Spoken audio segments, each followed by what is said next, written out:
Hello, everybody. Welcome back to the People's Game with myself, Matty, and Shane. Shane, how you doing, my man? I'm good. I'm good. That sounds like a potential lie. I'm assuming that might be because a certain United may have dropped points this weekend. We'll get to that, and I will let the rage out then. We'll get to that in a minute. No, good. I'm glad you're doing well, my friend. So obviously today, it's just going to be a review of the weekend's results. There's been some interesting ones. There's been some walks in the park. Obviously, we'll go through all the fixtures individually, and then we'll do a separate video with a preview to obviously next weekend's action. I promise this video won't be as much of a in-your-face, ridiculous amount of information. We obviously just had a lot to get through for that first video, hence why it was so stupid long. So this one's going to be better proportioned, I promise. Okay, so yeah, let's see how it goes. To be fair, yes. We've only just started. Who knows? The recording is only just in progress, so it might go sideways from here. Who knows? So we'll obviously same deal as last week, I guess. We'll go through the games in order of how they happened. So kicking off, football pun. I'm hilarious. With Liverpool, Burnley, 2-0 for Liverpool. Yeah, I mean, I guess a result I guess everybody saw coming. I guess there was always that caveat that Burnley always seemed to be able to pick up quite a good result against Liverpool. Mm-hmm. I feel like I remember hearing that their record against Liverpool, especially at Anfield, was surprisingly quite good compared to everyone else's. But I mean, as games go, it was fairly routine for Liverpool. They looked pretty comfortable, and Burnley didn't really seem to be able to kind of hold them. Really, a pretty routine game, I think. Yeah, I would say so. I mean, I didn't watch the game. Mm-hmm. I did hear Burnley actually played quite well. Yeah, all things considered. But as I think I mentioned on the first episode, Jota playing up front, I think suits Liverpool better. Yeah, 2-2 for him now, so that's a really good start for him. Obviously, Mane contributing as well. But yeah, relative stuff, and the fact that fans were returning to Anfield probably for the first time actually since they haven't celebrated the Premier League. I don't think even. No, that's weird to think about, isn't it? Yeah, so it's probably good. Obviously, being a Man United fan, it hurts to say, but it's good for Liverpool fans to experience the whole Anfield atmosphere, which is one of the best atmospheres in football. I can't deny it. Yeah. So yeah, but yeah, routine stuff. I think Liverpool's big question will be this weekend when we do the preview video. So, but yeah, we'll discuss that then. So I think that's going to be a loaded game. I mean, I guess two quick things I quickly wanted to talk about. Again, I unfortunately couldn't watch the game live because I think it was on BT Sport or something. I don't have that. I'm not quite that bougie. But watching the YouTube videos of the full crowd singing "You'll Never Walk Alone Again." Again, I'm not a Liverpool fan, but watching that is kind of one of those things that you just have to be almost in awe of it. It is wicked, and if you watch that as a football fan and don't feel something when watching that, I think that's not normal. Watching them is just. It is incredible. I think, like you said, I'm not a fan of them, but you have to give it to them. They're passionate about their football. Yes. And it must be so good for them to be able to obviously go back into grounds. Like you said, first time since they've obviously won stuff now, and it must be wicked for the fans. So that was really cool. And the other thing I guess I wanted to quickly talk about then. So do you think that potentially the new front three at Liverpool is now Salah, Jota, and Mane rather than Firmino? Well, it looks likely, yes, at the minute. The fact that Jota started 2-2. Yeah. I think that might change depending on who the team is playing. Okay. Because Firmino probably is better suited to, I don't know. I could see a world where Firmino starts against Chelsea. Sure. Yeah, but I wouldn't change him now because obviously he scored 2-2. You don't particularly want to unless he's picked up a knock, you don't really particularly want him starting on the bench. Yeah, don't Um, fix what ain't broke. But obviously, there was a bit of a rumor, like obviously the day we're recording this, that there was one English team that bidded for Mbappe, and it was Liverpool. But I don't know.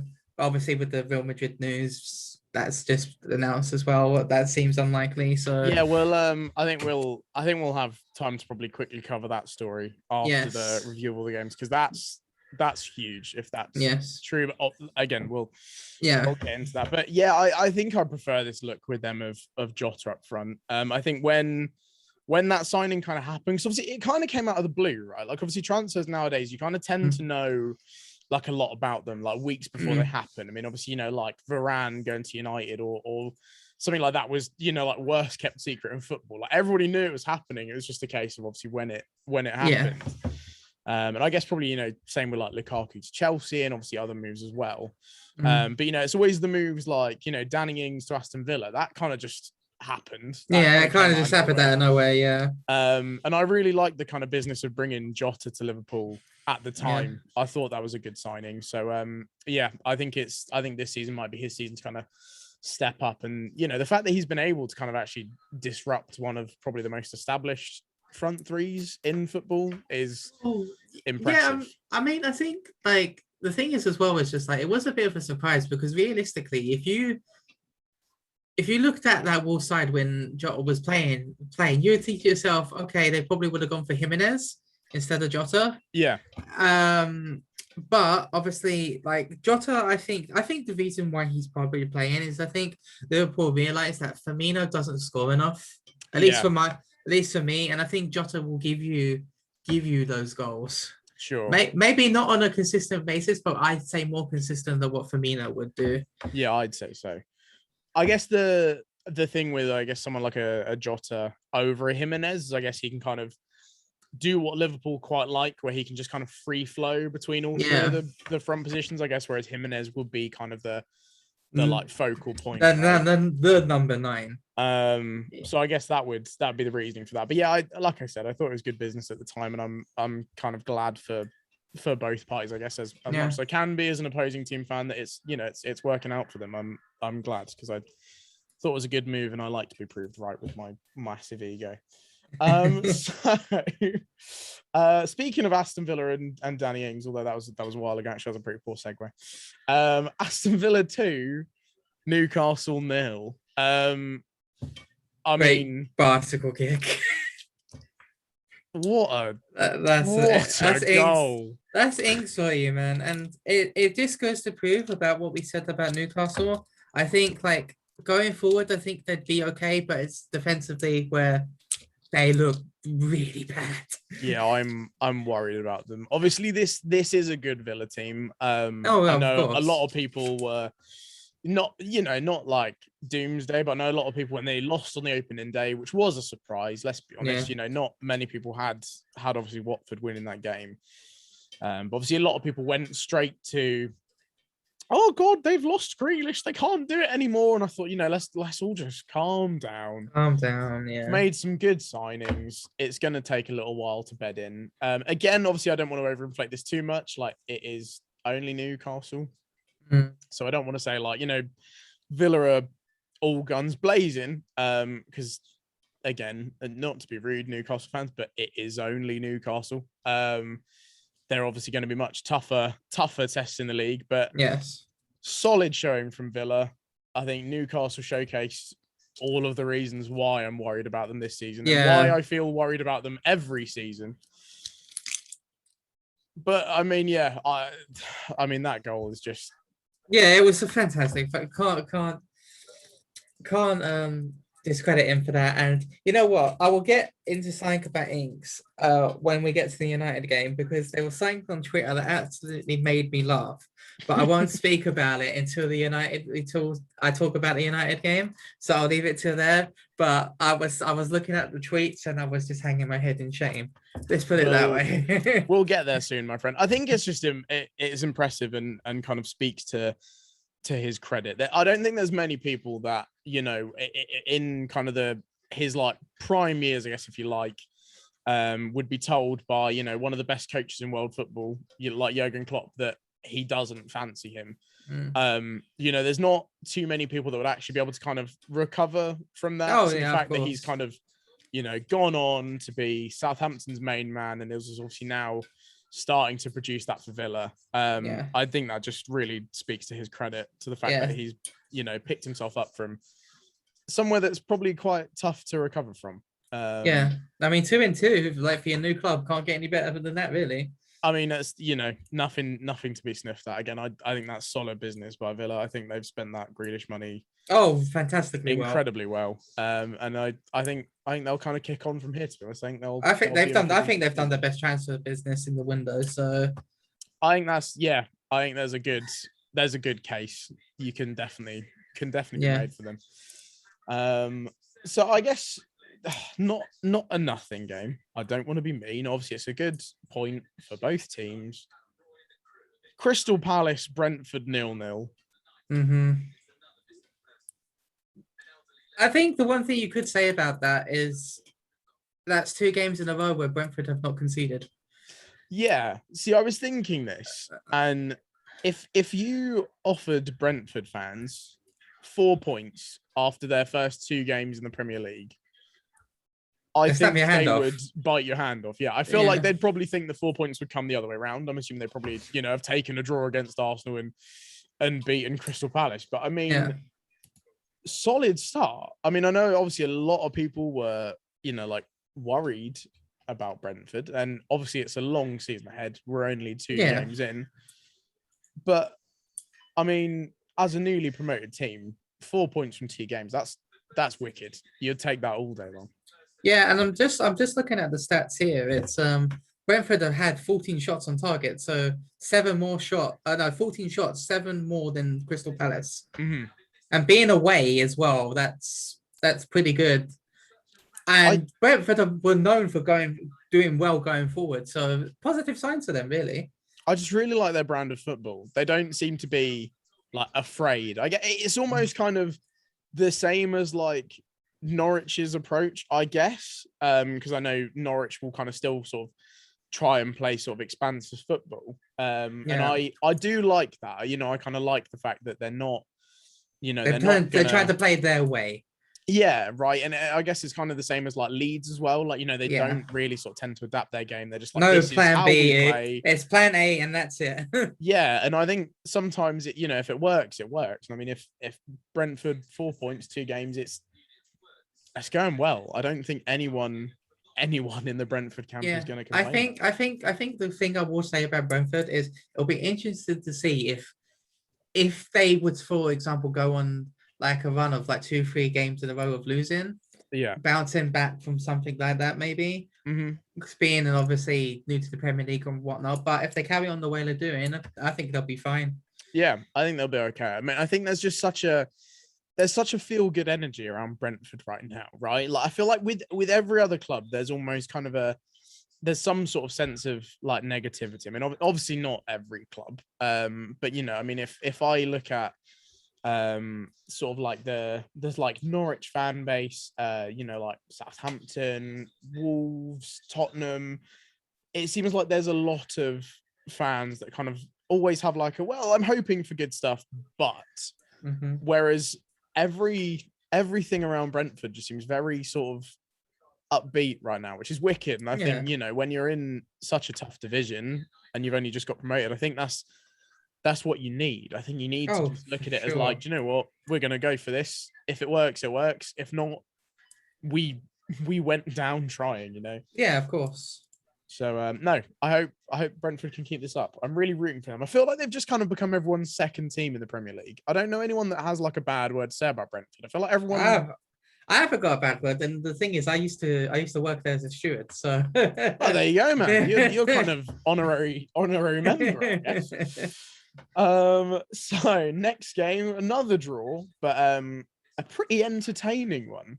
Really cool game. Leeds Everton, obviously a clash of 2 huge managers in football. Yes. And I actually read, like, considering how long they've both been around the game for, Yeah. this is the first time they've ever actually faced off against each other in competitive football, which I thought was insane. I couldn't believe they That had does sound never. that does sound weird. I Yeah. can't believe they'd never come up against each other before. That just seems absolutely baffling to me. But anyway, it was obviously a massive clash of styles. Obviously, Benitez, very organized, kind of Yes. regimented manager. And then someone like a Bielsa who's very balls to the wall. We're just going to Yeah. kind of go for it. Yeah, it was a really cool game. Obviously, again, this one wasn't on TV. I swear there was like no games on TV this weekend. It was Yeah. It really, was really weird.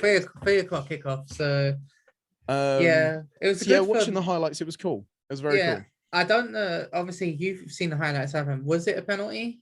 Yes, it's just been sent to VAR in the People's Game Studios. By that I mean I piked real VAR.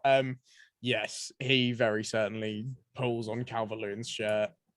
He's down. Yeah, I mean, it's one of those things. And I mean, you'd probably have gotten away with it a good old 10, 15 years ago. But no, there's very clear shirt tugging. He's down. It's a penalty. But yeah, I mean, solid showing from both teams. Again, obviously, both of these guys are going to be absolutely fine.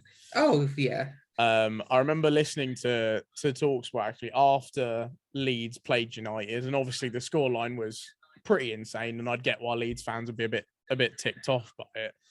But I just remember this fan going on this massive rant about how they'd get relegated if they kept Bielsa in charge, and I was just like, oh, come on, man, like you're gonna be fine. Like he did an incredible Yeah. job last season.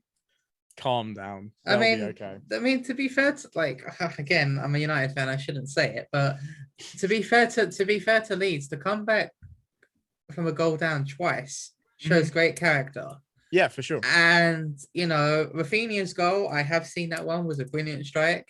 So, but yeah, Leeds will be fine. Like I haven't seen that man. I mean, no offense to that Leeds fan, if he ever listens to this, I think you're talking at your ass. Yeah, it's really But, stupid. It's so stupid. Leeds will be fine. Like the only thing I think would worry me about Leeds is if they had a massive injury crisis, and then I don't think that they don't have a big squad, and I think that would let them down. But I think other than that, I think they'll be fine.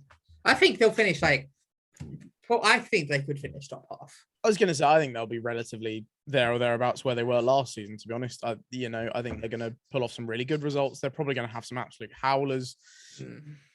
It's just how it is with Leeds. It's just how it is. It's just Bielsa ball, baby. It either goes really well or it just doesn't. That it's literally that meme where the Italian coach is just like sometimes maybe good, sometimes maybe shit. That's just how it is being a Leeds fan. So get used to it and enjoy the good moments, I guess.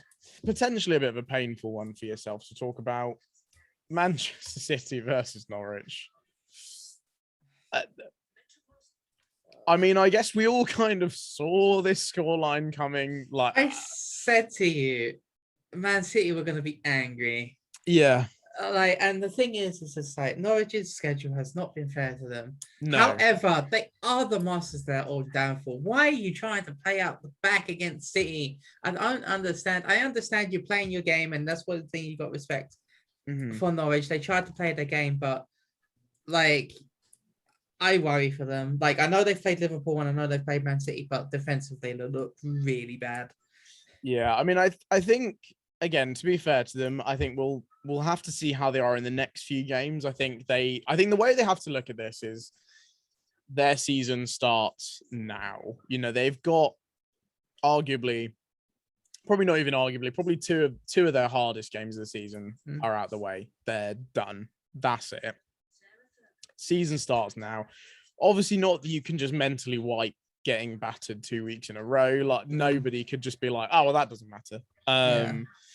But yeah, I think obviously in the kind of coming weeks in their upcoming fixtures, I think that's going to be interesting. I mean, to be fair, I don't actually know what their fixture list looks like. I'm just assuming they got their next. Oh, that's also a tough one, to be fair. But well, I mean, I've actually watched We'll let's get see, into that. yesterday. We'll get into that. We'll get into that stuff.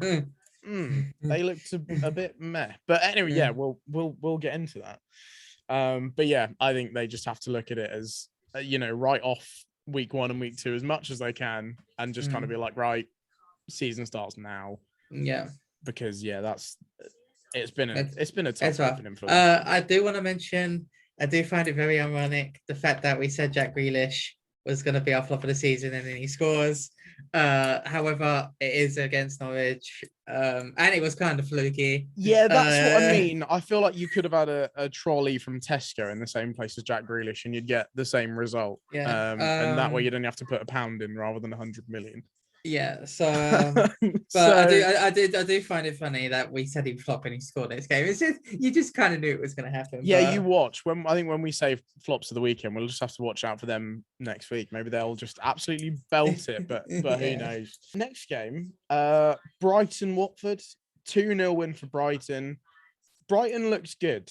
But I mean they looked solid. I mean, I think the most impressed I've been actually is Neil Maupay. I know obviously last season he was one of the most hated men in football. Yeah, and almost a bit like a Timo Werner. Everyone just kind of jokes about how many chances he missed and, et cetera, et cetera, et cetera. But it almost looks like he's really thriving with having the fans back. Like he looks so much more confident and kind of self-assured. And I mean, I get that, I get that going from playing football in front of all these people to empty stadiums, that must be tough, it's totally different. But yeah, he looks energized by the fans, and I think that's wicked. Yeah, and I mean, like, obviously two wins in 2, which is a great start for a team like Brighton. Yep. And the one thing I've got to credit Brighton at the minute for, obviously, still transfer window, still a few days to go. Yeah. It's the fact they've kept the hold of Basuma. Yes, I mean, easily deserves to be playing like Champions League football. He's an incredible player. And they seem to be doing well without Ben White as well. So yeah, they've adapted well. It's been impressive because obviously I thought as much of a good acquisition as that was for Arsenal, you've also got to think about the club that he leaves behind.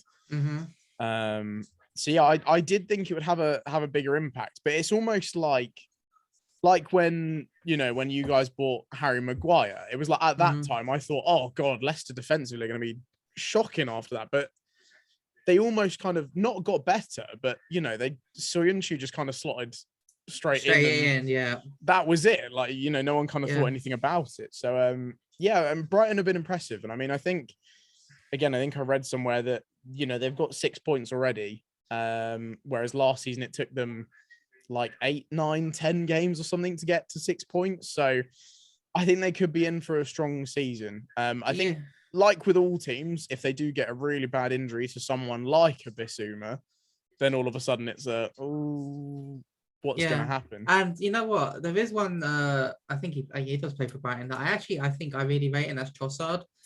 Yeah. Every time I've seen him, he looks very, very good. But I just want to say a quick thing on Watford. I think this goes to show that Watford's home form will be so pivotal for them staying up. Yeah, for sure. I mean, that's obviously that's the kind of key with a lot of like newly promoted teams, isn't it? Yeah. Right, you always have to look at it as like, right, cool. If we can just be good in our home games and get the occasional away result, especially with fans being back, it's even more important now.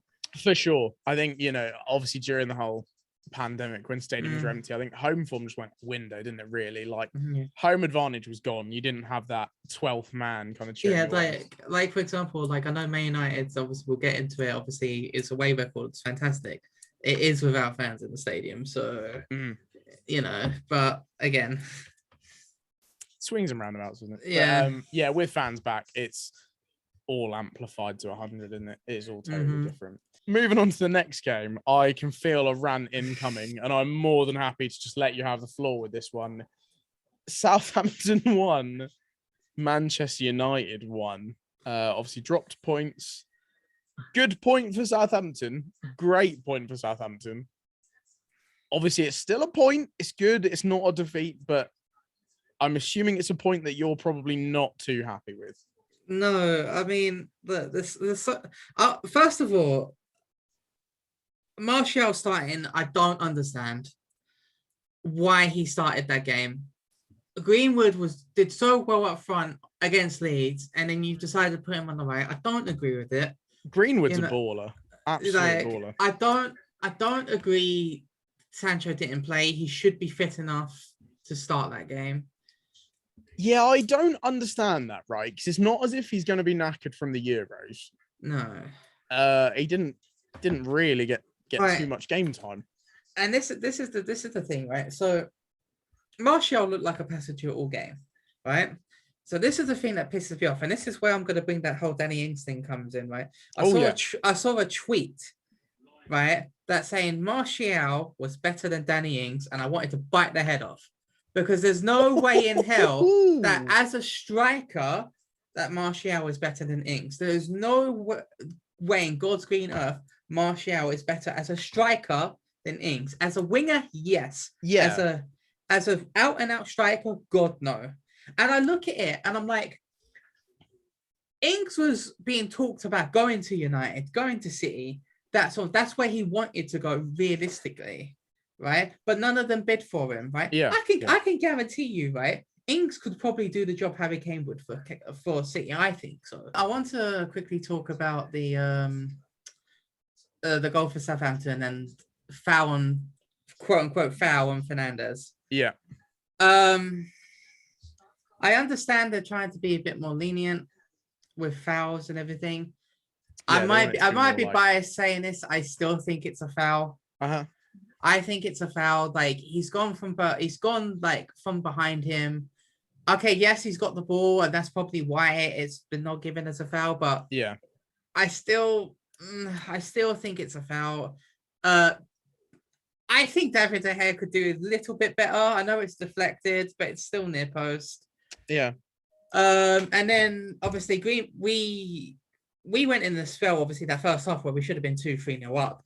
Yeah. And then obviously they scored, they went up 1-0 up, and then obviously we equalized with Greenwood. And then I'm thinking to myself, all right, we're going to push on, and it just never happened. And realistically, Armstrong should have had 2. Yes. Because he should have scored that 1-on-1 with De Gea. I don't know how he hits at the goalkeeper. And then that header at the far post, why he hits that across goal when there is space at the post he was at. Yeah. I don't understand how he didn't score that. And thankfully, obviously, for my sake, it didn't. I mean, it is 2 points dropped. I felt like we should have won the game. Yeah. But Southampton had the chances to win at the end.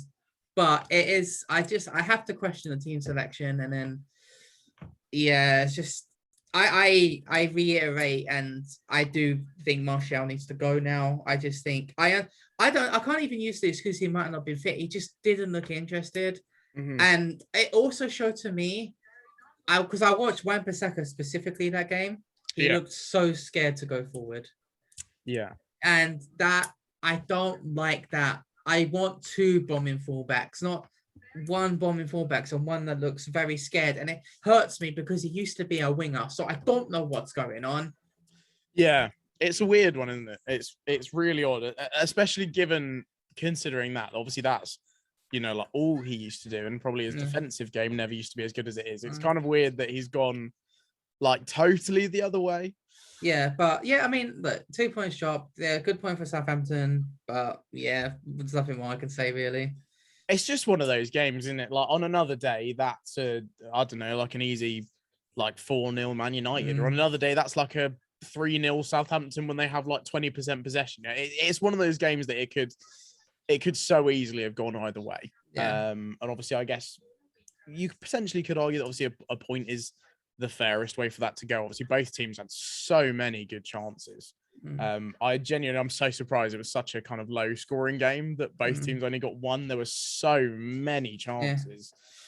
Yeah. But yeah, I'd have to kind of echo what you're saying about team selection. I don't get why neither Sancho or Varane were starting it. It seems very odd to me. Last 3 games of the weekend. Tottenham Wolves, the Nuno Espirito Santo derby. Obviously, very early penalty for Tottenham, being the deciding goal, and seemingly, well, is the only goal. There were a lot of chances in the game, to be fair, for both sides. Yep. I was really impressed with the Wolves keeper, to be fair. I will hold my hands up and say I'd never heard of this guy before. But watching the highlights of the game, some of the saves he pulls off, and there's a particular moment where he pulls off like a double save from, I know the second shot's from Son. Bergwijn. There you go. I couldn't think of his name to save my life. Obviously, Jimenez also had a pretty good chance, and I was gutted for him that it didn't go in. I really wanted Jimenez to score.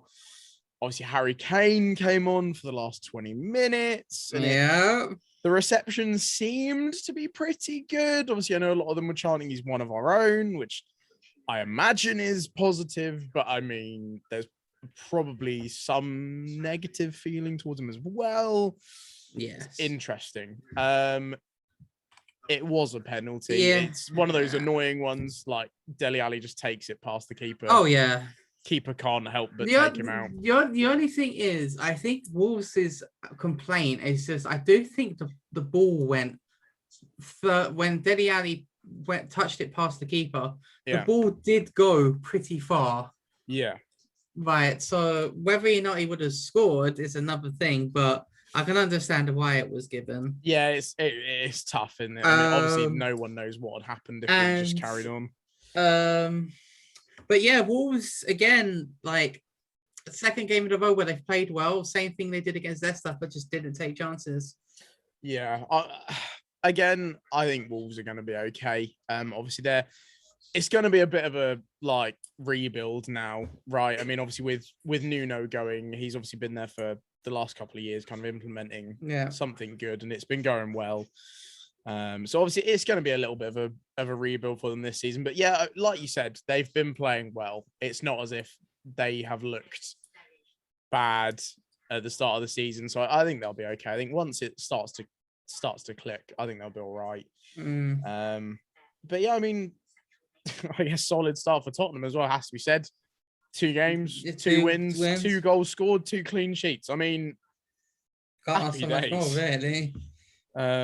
Happy days. And that is without Harry Kane for most of it. So I know, that's the thing, right? I mean, again, if you'd have offered Tottenham that at the beginning of the season, I'm sure they would have absolutely bitten your arm off for it. So I guess we've got to be pretty happy for them. You know, how well they'll do over the course of a season, I don't know, because obviously had that pretty shambolic result in the Europa Conference League. But again, that's with a rotated team, so I guess who knows. But yeah, I mean, good performance from Tottenham, good performance from Wolves. Obviously, like you said, they just didn't really finish their dinner when it was in front of them, I guess. Oh, what a bloody result that was. Arsenal under 12s 0. Chelsea first team 2. Good Lord. I don't even know where to begin. Listen, I will say, in Arsenal's defence, before I obviously get incredibly smug, in their defence, they were missing a lot of first team players. Thomas Partey, who just can't seem to stay fit. Yeah. Ben White was out, although to be fair, if I was him, I'd also just be asking for people to sneeze on me so I didn't have to play against Lukaku. Aubameyang obviously was there for a bit. They didn't have Lacazette. You know, there's always going to be that argument. But, oh my good Lord, I didn't know if while watching it, if it classed as like bullying, because it literally just looked like men against boys. I don't think there's any other way to explain it. They just weren't up for it. Yeah, the thing is, it's just I knew Lukaku would score. I knew he'd start, and I knew he'd score. Basically, Lukaku took Mari to the cleaners all game. Oh, it absolutely bullied him. It's just. The thing is, yes, I agree with you. Like, they've had first team players out, right? However, for a team like Arsenal, you should be having a squad to have replacements. Like, I I don't kind of buy into it because, like, I remember a few years ago, when we played Arsenal, and we had so many first team players out. And Yeah. like this is when Rashford was just bursting onto the scene and stuff like Mm-hmm. that. And then like Rashford was starting, Lingard was starting, not even first team players at that point, and we still won 4-2. So I don't buy into that. Like, because it's just like a big club like Arsenal should have a decent enough second string to put in a better performance than that. Yeah, I was just trying to play devil's advocate, to be honest. It just However, I still that Saka. I still don't know if that's a penalty or not. Part of me thinks it was. no fair. I'll allow that. Yeah. I think, but the fact that it didn't go to VAR about it was a bit weird. I think it warranted to go to VAR. Yeah, I agree. I do agree with that. I will definitely take that one on board. It was so weird, like just how comfortable Chelsea looked. It wasn't as if it was like a big away day at the Emirates. We looked so like just at home. It was just really odd. It was very strange. I wouldn't even say it's odd. I just think, but the way Arsenal have been playing and the way Chelsea was doing playing, that performance is expected. Yeah, I think that's the thing, because I kind of expected the result and the performance, but I think just actually watching it play out just felt so strange to me. Like, I think I said this last week, and I really need to get it out of my mindset. Sorry, but I think I'm still stuck in that era of like Arsene Wenger's last couple of years, and disappointment for Arsenal is like fourth place in an FA Cup, and they would look at that as upsetting. Whereas now it's like, if we can break into the top 6, that's good. And it's like, I feel like Arsenal are just turning into an Everton. And it's really weird to just see such a kind of footballing giant just all of a sudden be obviously not mid-table mediocrity. I don't want to say that, but like we're physically watching a big club kind of fall down the pecking order. And it's been coming for a long time. And it's been pretty gradual. The thing is, it's just that there's no way in hell that's the majority of the owner's fault. Oh, like, God, yeah. Yeah, like the thing is, yes, I agree, Arteta's not good enough. And to be honest with you, I actually think Arteta winning that FA Cup has probably bit them in the backside. Yeah, I think so. I they think couldn't not offer him a contract after. Yeah, after winning the FA Cup, and I've just for me, Arsenal don't have an identity anymore. No, and that's the problem. Like Arsenal no longer have that fear. I remember a few seasons ago, like past few seasons, Man United like don't have that fear of playing United, especially at Old Trafford. It's probably not there anymore still. Like, the team will go to Old Trafford. Yeah, it's anymore. But I get it's not what it used to be. Right? It's not what it used to be. However, we're getting to the point where it's just like, okay, teams are playing Man United and we're like, okay, we're going to be into a tough game. Yeah. Whereas Arsenal don't have that anymore. It's just like they're like, oh, look at the fixture list. Oh, we're playing Arsenal. Okay, we have a good chance of 3 points here.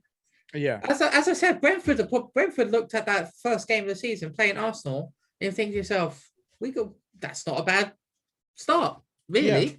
Because I mean, Arsenal is always one of those fixtures for Chelsea when even if we had the better team on paper, Arsenal were always the kind of team that they would be able to pull out that result against you, like always. Whereas I can honestly say for the first time in a while, at no point did I look at this game on the weekend and think we're not coming away with 3 points there.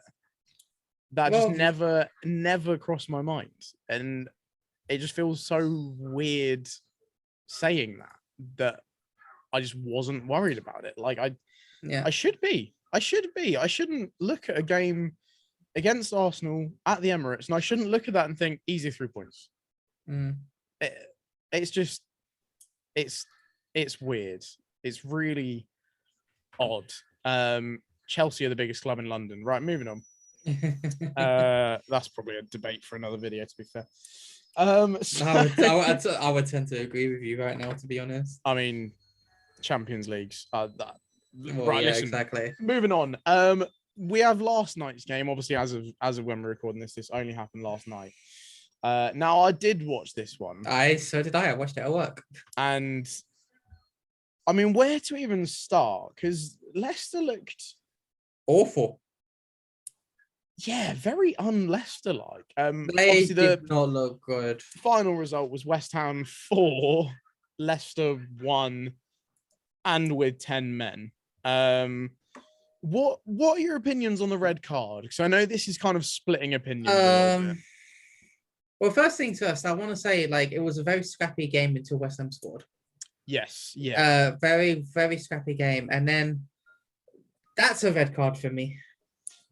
Yeah, I think I understand that he is off balance. Mm-hmm. I sort of understand that, right? But if you look at the replay, and obviously they have the benefit of the monitor, where that foot lands, that could be a leg breaker. And the thing is, okay, fair enough. He might have got nudged. Okay, fair, right? I understand Leicester's point, right? To a tad, but just looking at it, I just think there's no way in hell you can give that as a yellow.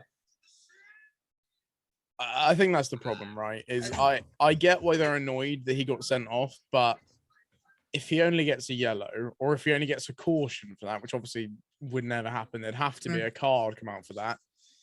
Then West Ham fans would have the right to be equally as angry the other way. I think there was no other way to settle that situation. I think unfortunately I don't think Leicester had a case, but not a strong enough case to get that as not a red card. Yeah, I get why they're annoyed. You're going to be annoyed when a player of yours gets sent off. And then after that, it was just obviously West Ham just dominating. Had that one moment of lapse in concentration.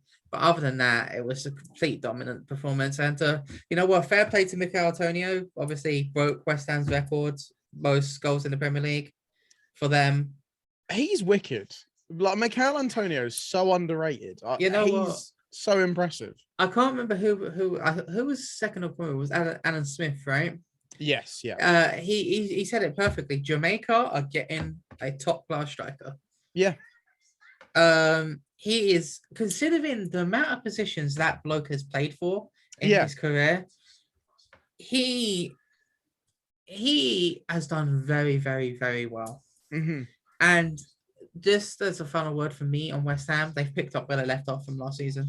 100%. And I mean, I still think they're going to be interesting over the course of the season, because I don't think they've strengthened that much. Obviously, I think they haven't bought hardly anybody, really. Exactly. I think, like we said last week, if they can keep everybody first team wise fit, happy days, they're going to be okay. But obviously with Europa League football, that's going to be a lot of football for that first team to play this season. So if they can keep everyone fit, they'll be okay. Because again, they're looking good. Yeah. If they make obviously if they sign Zuma, which will probably be a good signing for them, and obviously I know they're still in talks with us for Lingard, whether or not they need him after the way they've been performing. But I think for Lingard's career, I think it's best for him to go. But yeah, West Ham look. I hate to say it, even though I'm from I'm like West Ham Stadium's down the road from me. But West Ham look pretty decent. They're looking good. To be fair, I think both of those signings would be good. Even if not to, I think Zuma gets into their team. And like you said, I think Lingard could go in, but they equally could be fine without him. I think both of them would just be good to kind of have around the club, especially with European football now. You'd have two players that are experienced, been there, done that, got the t-shirt. They've got experience of winning things. It'd be good for the dressing room. So if they can get those two bits of business wrapped up, which who knows? Hopefully we'll get this posted pretty soon after recording. But the Zuma deal might even be done before this is posted. Obviously, that's supposedly in the pretty final stages of it. So Yes. we'll see. I'll be gutted if Zuma goes. As a side note, I'll be a bit upset, but it's out of my hands, unfortunately. Shock horror, Chelsea don't come to me for transfer advice. I think they should, but I could say the same thing about United. turns out they don't, unfortunately. So that leads us on to our cheeky final segment for this video, at least. Yes. So obviously similar to last week, we had we did like a best bit of business and worst bit of business that we thought of the window so far. So we've got a flop of the weekend and a highlight of the weekend. What did we start with first last time? Was it worse? It was flop, yes. Flop, wasn't it? All right, we'll go with flop of the weekend then. And again, I'll let you take the reins on this one, my man. What or who? Because we've gone team or player or individual moment. I'm going team, and I'm going Leicester. Oh, no, fair. The thing is, it's just like I could easily go Norwich, but they're playing Man City. And this is no disrespect to West Ham, because West Ham are a very good side. Very good side. For sure. Leicester looked awful. They looked awful. And the thing is, it's just like they did not look. They looked one or two times where they might have scored, but apart from their goal, I didn't see anything from them. And then, like, the West Ham's like second goal. So I don't know what you're doing. You hurt me because you're in my fantasy team. It hurts even worse because Kasper Schmeichel was my goalie. But like, it's just, I just think they just looked really, really bad. For a Leicester side, I expect more. Yeah, surprisingly bad. It was really odd. They just did not seem to turn up, because that's the thing, right? It's so easy to look at that scoreline and think, oh, well, they only had 10 men. They just couldn't compete, which is valid. But that just wasn't the case. They didn't turn up when it was 11 v 11, let alone when it was 10 v 11. They just really didn't seem up for it. And like you said, other than that kind of lapse in concentration, that was the one moment where it looked like, oh, Leicester might be up for this. But then as soon as that was over, that was kind of it. They were like, all right, well, we'll just take the 2-1 then. And obviously West Ham weren't having that. They were quite happy to take probably deserve victory for West Ham. And I expect more from Leicester. And like, I look at the other performances of the week, and like, you know what, to be fair, it could be a case for like United and United's midfield and stuff like that. But I have to go with Leicester. No, fair. I not just because of the result and the way it happened, but I'm going to go with Arsenal as my flop, just because, not necessarily because of the defeat. Again, I don't mean to sound like very big-headed. I expected us to win that game. But I think what has kind of ticked off Arsenal fans the most was just the manner of the defeat. There just didn't seem to be any fight or just any kind of them being up for it. First full game of the Emirates for God knows how long. And they just did not seem like they could have cared any less. And, I'm not necessarily aiming that at kind of the younger players. Like I don't think Martinelli, I think Martinelli's wicked. I think he's a really good talent. Is he good enough and mature enough to lead the line for Arsenal yet? Probably not. No. So, I'm not aiming that at him at all. But I think, your bigger kind of more experienced players like a Granit Xhaka, that's the moment where you need him to kind of stand up and be like, right, give the ball to me. I'll calm the game down a bit whilst you figure out what's going on, or just step up and be that bit of leadership that you need.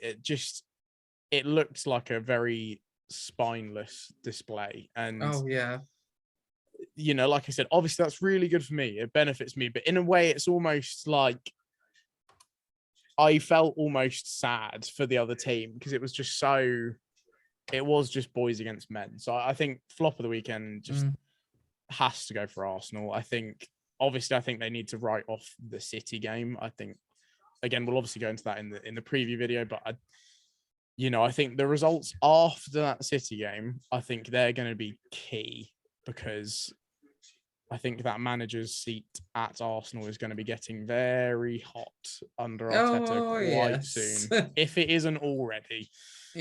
Considering how much money they have spent, but that's probably a topic for another video.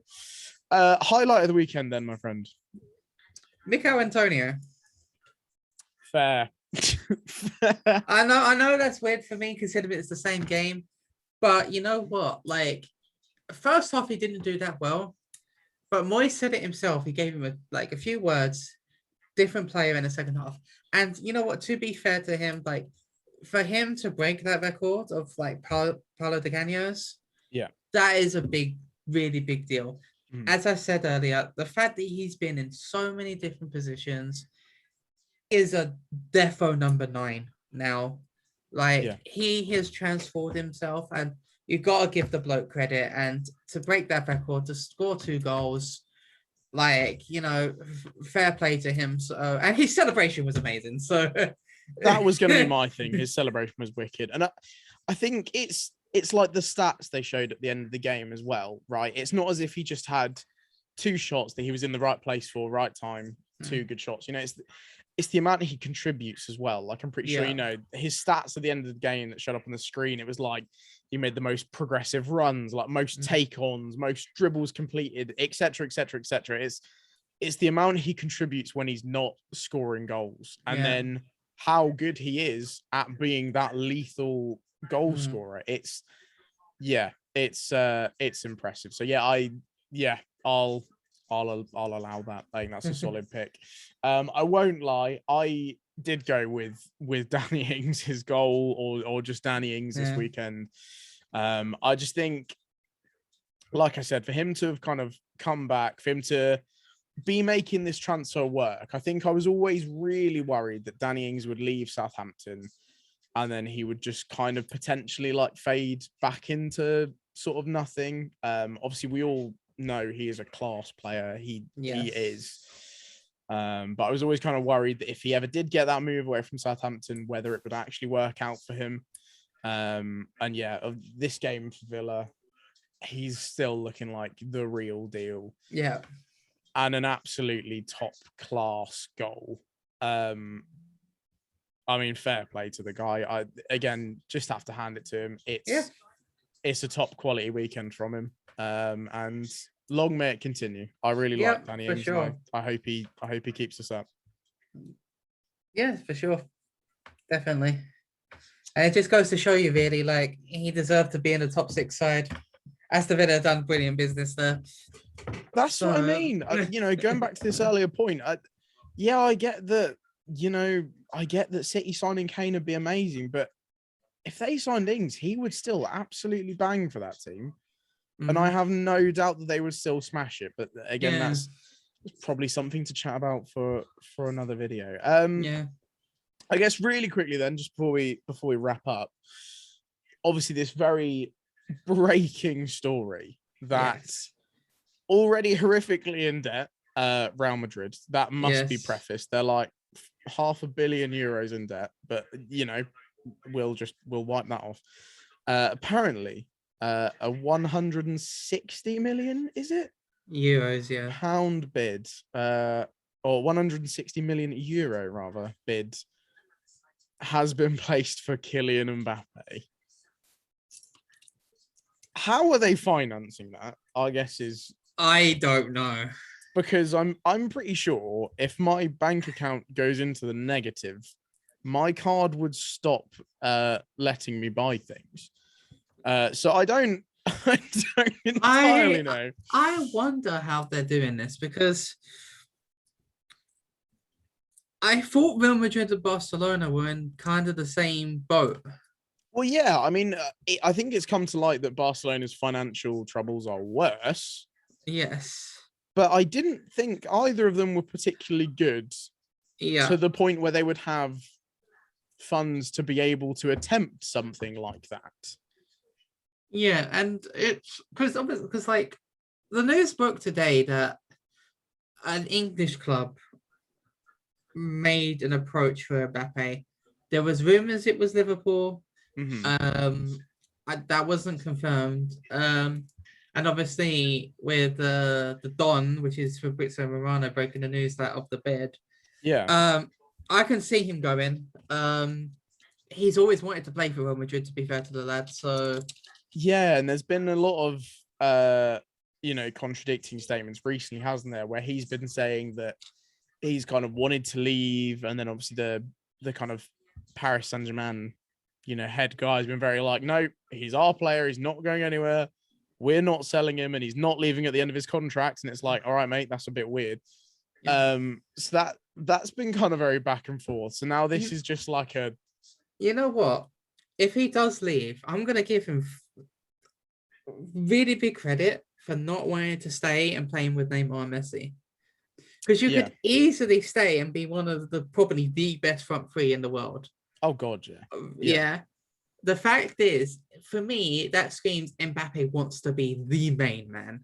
He doesn't want to be part of some like clique. He wants to be that main person. It's almost kind of reminiscent of like Neymar moving away from Barcelona, right? Yeah. For that exact same reason. And it might even just be a case of like two's company, but three's a crowd. Like, Neymar and Mbappe together is wicked. But then all of a sudden, if you chuck, Lionel Messi, in my opinion, best player to ever have existed ever, if you chuck him into that equation, all of a sudden, you've gone from being potentially the most exciting name on the team sheet to like second or third in people's opinion. And I think if he does want to leave and gets the move, then good for him. Like that's, like you said, that's good ambition to want to be the main guy.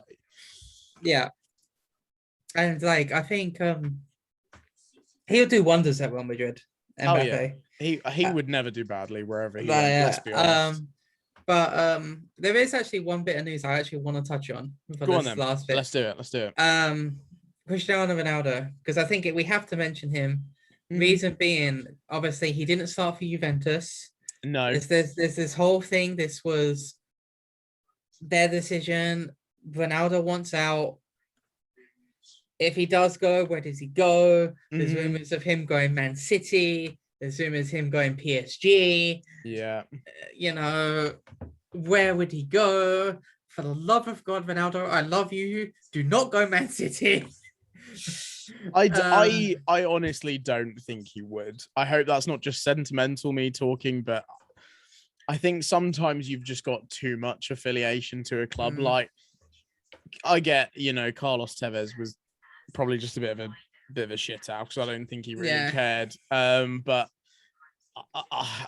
I would really hope that he would never go there. Right? It's almost like I kind of look at it as like, I really hope that, like Eden Hazard would never go to like Arsenal or Spurs. Right.